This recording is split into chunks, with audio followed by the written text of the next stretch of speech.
querido irmão, querida irmã, seja bem-vindo ao nosso programa Pão da Palavra, no qual nós meditamos a Palavra de Deus proclamada neste domingo. Neste domingo estamos celebrando o 15º domingo do tempo comum, no ano C, e nós temos como Palavra de Deus Deuteronômio capítulo 30, versículo 10 a 14, Salmo 69, Colossenses capítulo 1, versículo 15 a 20, e Lucas capítulo 10, versículo 25 a 37.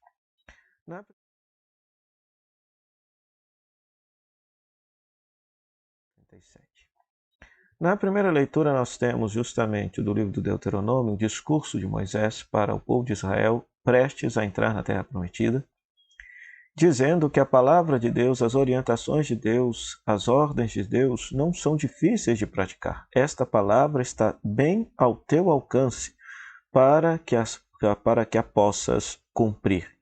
Então, o mandamento de Deus não está no alto do céu, nem no fundo do mar, mas está perto de nós. Esta palavra está ao teu alcance, está em tua boca e em teu coração, para que a possas cumprir. A narrativa do livro do Deuteronômio tem por finalidade, dentro da literatura bíblica, justamente recordar ao povo de Israel que está para entrar na Terra Prometida todos aqueles mandamentos, todas aquelas leis que Deus havia dado ao povo lá no Monte Sinai. Porque, segundo a narrativa bíblica, não é aquele mesmo povo que está entrando agora na Terra Prometida. São os filhos, os netos, porque aquele povo foi rebelde e eles morreram no deserto. Então, Moisés tem que recordar todas as leis e mandamentos para que justamente esse povo possa permanecer na terra obedecendo à lei de Deus. E essa lei de Deus não é difícil de cumprir. Essa lei de Deus, o Evangelho de hoje vai nos resumir, vai nos ensinar que esta lei de Deus consiste em amar a Deus sobre todas as coisas e o próximo como a si mesmo. Então, é esta a lei de Deus, que não é difícil de cumprir, está ao nosso alcance. Por quê? Do ponto de vista da nossa fé, Deus já nos concedeu a graça de cumprir esta lei. Por quê? Porque nos foi dado o dom do Espírito Santo, que escreve esse mandamento, que escreve essa lei dentro do nosso coração e faz com que esta bondade, a devoção a Deus e a bondade para com o próximo sejam algo que naturalmente possa nascer na nossa vida.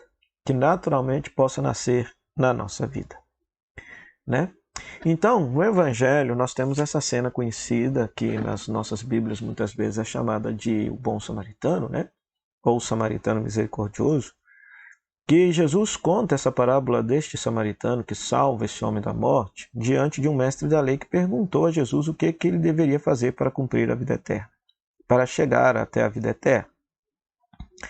Então, Jesus responde, dizendo com um Shema: amarás o Senhor teu Deus de todo o teu coração, com toda a tua alma, com toda a tua força, com toda a tua inteligência, e o próximo como a ti mesmo.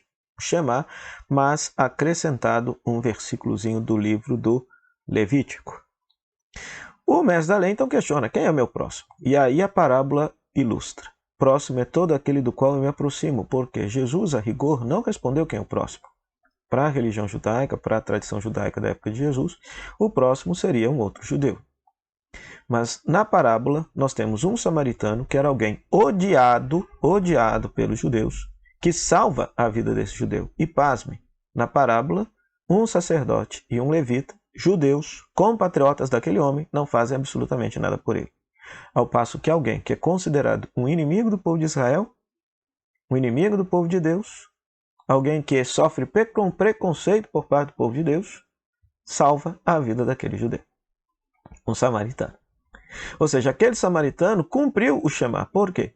Porque ele amou aquele homem, amou o próximo como a si mesmo e cumpriu o Shema.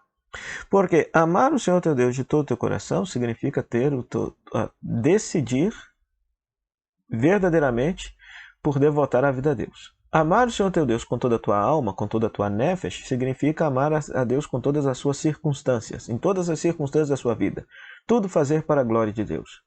Amar o Senhor teu Deus com todas as tuas forças, a palavra hebraica que meod significa força econômica. Amar o Senhor teu Deus com seus bens. E veja que aquele samaritano que estava em viagem, que provavelmente calculou todo o gasto que ele teria para poder viajar, ele para a viagem, gasta o dinheiro para salvar a vida daquele homem, deixa o dinheiro lá na hospedaria e ainda garante que haverá de pagar o que for necessário na volta. Então, este samaritano cumpriu o Shema mais do que o sacerdote levita.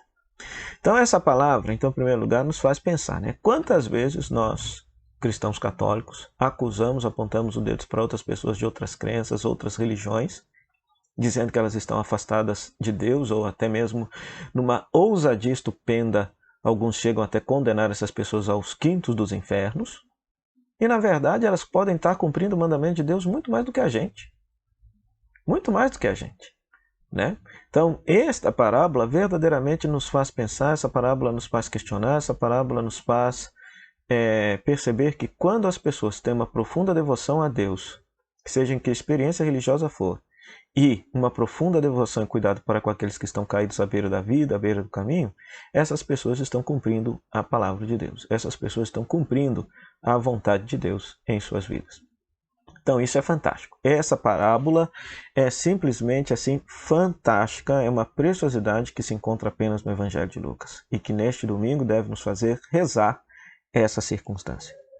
Já a segunda leitura, Colossenses capítulo 1, versículo 15 a 20, nós temos a introdução, um hino que Paulo coloca aqui nesta carta para colocar Cristo no centro da fé dos colossenses. Por quê? Porque a igreja de Colossas estava correndo o risco de praticar um sincretismo religioso. Além de Cristo, queriam venerar e adorar, por exemplo, criaturas celestiais, anjos, poderes cósmicos, etc, etc.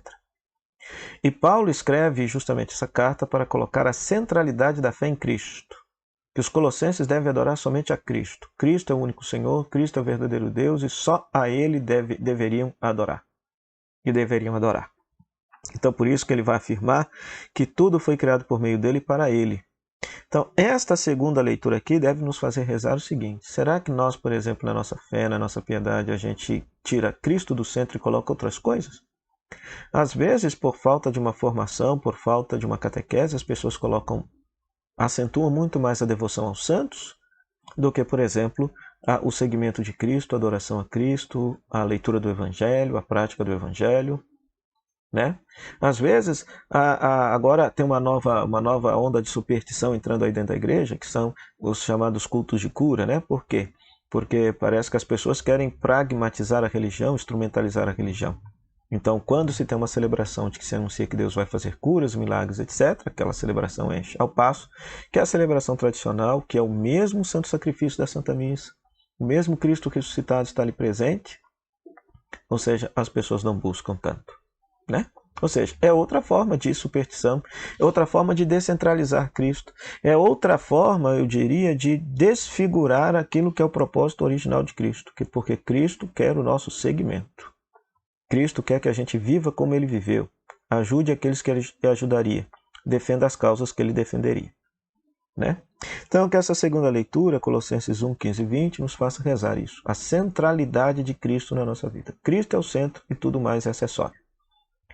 Se os acessórios não nos ajudam a colocar Cristo como centro de nossa vida, então devemos deixar os acessórios e voltar novamente o nosso olhar para a pessoa do Cristo, que nos pede nesse dia que pratiquemos o mandamento do amor. Amar a Deus sobre todas as coisas e o próximo como a nós mesmos. Para isso, peçamos a Deus que nos abençoe. Oremos. Ó Deus, que mostrais a luz da verdade aos que erram para retomarem o bom caminho, dai a todos os que professam a fé rejeitar o que não convém ao cristão e abraçar tudo que é digno desse nome. Por nosso Senhor Jesus Cristo, vosso Filho, na unidade do Espírito Santo. Amém. O Senhor esteja convosco, Ele está no meio de nós, que a bênção de Deus Todo-Poderoso, Ele que é Pai, Filho e Espírito Santo, desça sobre você e permaneça para sempre. Amém. Meu muito obrigado à Rádio Comunidade FM, que nos cede esse espaço para pegar a Palavra de Deus, e a Web Rádio Nossa Mãe, de Ibirité, que também é nossa parceira na evangelização. Até o próximo programa, o Pão da Palavra, se Deus quiser. Tchau, tchau.